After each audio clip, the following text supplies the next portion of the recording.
All right, go for it. So this is my presentation on a DAPE teacher. Now I want to start off with one question before I start, and that was, if you did not have a gym class during school, what would your school years been like? For me, at least, I would not have enjoyed it as much because I love gym and being able to participate in different activities. Well, my job kind of involves the aspect of Phy Ed, except it goes more into kids with special needs. What does DAPE stand for? DAPE stands for Developmental Adapted Physical Education. This position works with kids with special needs. And in this class, it's almost like a normal gym class, except you adapt it to try to fit the kids' needs. For example, if a student is not able to see as well, you may make, let's say they're playing badminton, you might make the birdie bigger and the racket bigger so they're able to hit it and also see the ball, or see the birdie better. The importance of a DAPE teacher: this position lets students with disabilities be able to have a chance to have a gym class. They might be pulled aside from normal gym class and work on the little motor skills of it. So if they're playing soccer as a bigger group, they may work on kicking the ball. If they're playing basketball, working on formation just to be able to get a shot going. Why am I interested in this position? These past few years, I've really enjoyed working with kids with special needs, and I think it might be something I might go into in the future. Mr. Wilson was telling me about this position, and I'm really interested in the job and what it comes with. What is the pay of this position? It's around $40,000 to $60,000 in Minnesota. This pay is around $45,000 average. It's the average in America also. It just depends on the district and what you major in and how many masters and where you go to school also. So process to becoming a DAPE teacher. Minnesota requires that you get a DAPE license, but before you do, you must get a physical education major. So this takes around 4 to 6 years to get. Phy Ed teachers major in Phy Ed and also 1 or 2 other things usually. Some Phy Ed teachers might major in health, or others might major in DAPE. This makes them more marketable, makes them seem like this school needs them because they're able to fill in multiple spots with what they have and what they went to school for. So Mr. Wilson, for example, he is a PE teacher, a health teacher, he's a DAPE teacher, and then he's also trained to teach CPR also.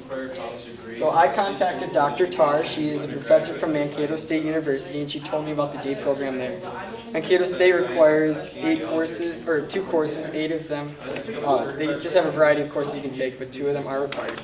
The courses provide students with a background about students with disabilities, strategies for teaching a variety of physical education activities, adaptations, modifications, techniques to accommodate all learners, general physical education, and then in the majority of these courses, students will have an opportunity to take these concepts that they learn in class and work in schools, shadow different DAPE teachers, and be able to work in the community with these students also. So mostly becoming a DAPE teacher, it's mostly one-on-one work. You're going to make deep connections with these students, which I really enjoy. You get to work with students and DAPE teachers, like I said, from different schools, and I think that, like I said, that's probably the main reason why I enjoy doing this, because you make one-on-one work. So here are some colleges that you can go to. There's Minnesota State, University of Moorhead, Bethel University, Mankato State, Winona State. These are more colleges, the best colleges in Minnesota, and they're around our area also. So, what is a DAPE class like? Going more in depth, it's adapting to the kids' needs. This is the most important part. Each student might have a different skill or goal that they have set for them. It is important to look at their records on their needs. The main reason for DAPE, again, is to adapt to every student's needs and make it personal for them, make them enjoy their classes. The student might only be able to focus for a certain amount of time, so some students can focus for 15 minutes, while others can do a whole block. It all depends on the class. And looking at their ILP, which I'll go more in depth later, and looking at how just their stats and things also. So how does a normal class run? This really depends on the day. Some students, they go into class and they're like, yep, let's do it today, but others just don't want to participate at all. So it really depends on how long they can participate or if they really want to or not. Here are some examples of adapting different sports. So this is an example of soccer. Students with wheelchairs might put on these bumpers in front so they're able to kick the soccer ball around and play soccer. This is an example of hockey. This one is, I like this example because it shows what the use of a wheelchair is. Usually when they play hockey, they are the goalies, so it's bigger and they're easier to block. Their sticks are more in the C, so they're able to grip the ball better and hit it. And if the student is not able to move around the stick, they usually put the stick on the wheelchair or onto some part of their body so they're able to move the stick around easier too. This is Jody Duff. She was an award winner DAPE teacher last year, and she uses like Rube Goldberg's, for example, to teach DAPE. This is an example of a bowling ball, hitting bowling ball. So this elastic band goes back and the student would pull it back. And when they let it go, it would hit over the bowling pins. So just being creative out of the box, which I really enjoy about this position too. So the importance of DAPE, again, accommodation and adaptation, being able to accommodate all their needs and adapting to them so they're able to play all the sports that me and you enjoy in our everyday lives. The students' needs are always a priority, and accommodating and adapting their needs to the activities is the main part of DAPE.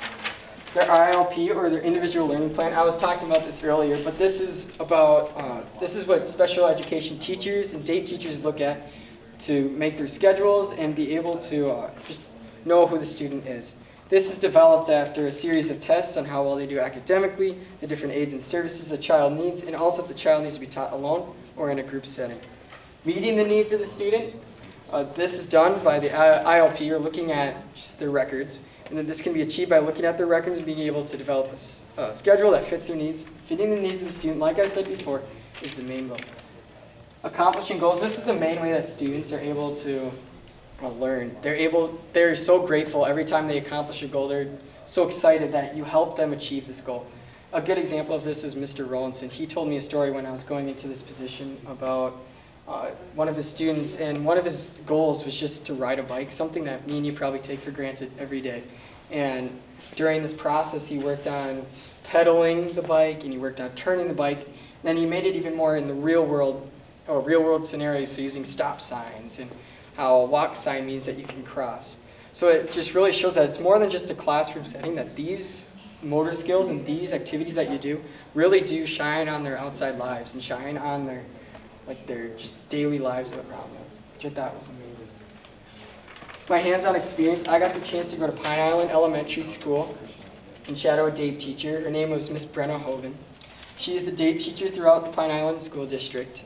I asked her a few questions when I interviewed her, and I asked, what do you like about your job? She said making connections is probably her favorite thing.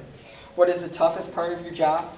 She said being able to do some of the activities. In Pine Island, they don't have a set DAPE room in their schools, and it's hard for them to be able to participate in some activities because they're moved around all the time. When I was there, we were in a hallway because there was flu shots going on. So the room that they usually were in was in the hallway. It's kind of sad how it's always pushed aside almost. And it's hard for the students too, because they might be used to a certain schedule and going there every day, and now they're completely switched. Now they have to go in a hallway. So also, what does a typical day look like? Like I said, depends on the student and if they want to participate or not. How did she get this position? She attended Winona State and is from Sombrota, and she saw this position in Pine Island and has such a passion for DAPE and wanted to participate here. What was the class like? I got to meet with 3 different classes, and all 3 of them were different in different ways. I want to start with the third person that I did meet with. It shows how individualized and how personal DAPE gets. The student that I met with was in a wheelchair and was learning just even to walk, something, again, we take for granted every day. Now these students just come to this class just to learn, even just to walk, the simplest thing that we think of every day. And her problem was that she either walked on her toes, so it was hurting her ankles, or she walked on the side of her her feet. So her goal for that class was just to walk. The other 2 students that I met with worked on 4 different skills. They worked on locomotor, they worked on level, pathway, and relationship. So locomotor, that's your galloping, your skipping, your running, your hopping, and all of the more physical activities. And the level, so the height, so high, medium, low. We would have the students read off these and then do the actions that they say. The pathway, so this one says straight, curvy, zigzag. So at the end of it, we would say, okay, read this whole line down. And they would say gallop in a high level and then in a straight formation. So they would be doing that. And then she meets twice a week with these students. And during this, she uses those motor skills that we learned on Tuesday. And on that Thursday, she puts it into a game. So this was a relay race that they did. So you can see that they skipped over here and then they went under the hula hoop. So using those motor skills and making them bigger into a game. And then hopping around. So this is more of a relationship of using that. And again, over the bridge, walking in a curvy manner. Here's some more examples. So hopping straight, or over, and you can say over the bridge. Or hopping around, you can say hopping around a hula hoop. Working on reading, and then being able to do those actions too. So examples of adapting sports. So I have some examples here. This is their volleyball. It's bright, as you can see, so they're able to see it, and it's big. It's also lightweight, so it comes down, and that's the main part of adapting their sports, is being able to have it bigger, so all students are able to participate and use it. This is a baseball. This is bigger, like I said, and then it also has one more hidden trick. If I pull this, it makes a beeping sound. This beeper helps students be able to track the ball if they're not able to see that well. So even though it's big, they can hear it and then catch the ball as well. This is more of a sensory item. It has these bumps, so the students would want to touch this, and it almost calms them down too because they feel the bumps. It's also grippy, so they're able to throw it and catch the ball easier. This is pretty self-explanatory. This is a giant frisbee, so they're able to throw it and then catch the frisbee as well. Because it's bigger, they're able to see it, and they're able to throw it easier. This is a giant birdie. This is my last example. And again, this is just making things bigger so the students are able to do these activities. So in conclusion, I really enjoyed this position. This might be something I might look into in the future.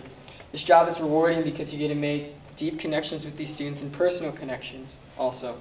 And you get to see the growth of the beginning of the year to the end. This position is a job that I might look into in the future. Dr. Tar, the professor that I was talking about from Mankato State, has offered me to shadow an event in Mankato during the summer. And I plan on trying to make our school Special Olympics certified sometime next year. And I'm also thinking about going to a special needs camp this summer. I want to thank you for coming to my presentation. I want to end off with a quote about passion. Finding your passion isn't just about your careers and money. It's about finding your authentic self, the one you bury beneath others. So it's more than just a job. It's about what you love to do for others.